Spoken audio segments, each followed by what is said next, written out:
Πέφτουν οι αχτίδες στον ωκεανό και μια κίτρινη λάμψη στα όρη. Μια αιωνιότητα θωρώ να αγγίζει την ιερά σου λόγχη.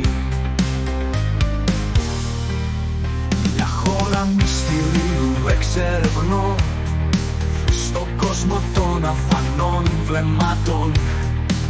Τη σκιά σου σαν σκιά ακολουθώ στην παράσταση των ασωμάτων. Κι ορκίζομαι στους ουρανούς, στο δισκοπότηρο το ιερό. Είμαι ο πρίγκιπας του Λικαγούς και τη βασίλισσα μου αναζητώ.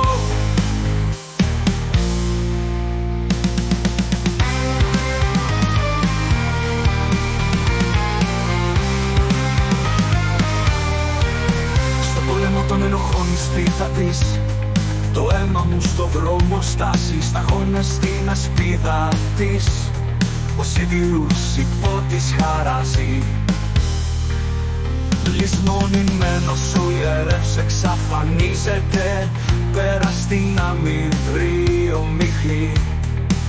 Μια αίθουσα παρθένων εξαγνίζεται, σκλάβος αιματωμένο φιλί. Κι ορκίζομαι στους ουρανούς, στο δισκοπότηρο το ιερό. Είμαι ο πρίγκιπας του Λικαγούς και τη βασίλισσα μου αναζητώ, αναζητώ.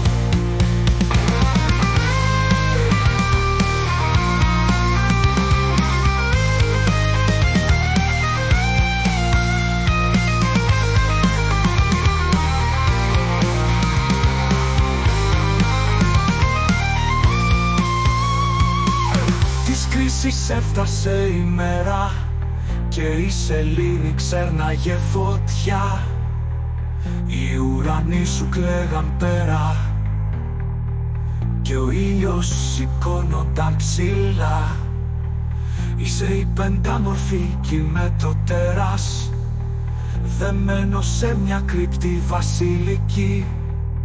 Φρονώ το θάνατο στο τέλος της ημέρας με ένα γλυκό από τα χείλη της φιλί. Κι ορκίζομαι στους ουρανούς, στο δισκοπότηρο το ιερό. Είμαι ο πρίγκιπας του Λικαγούς και τη βασίλισσα μου αναζητώ.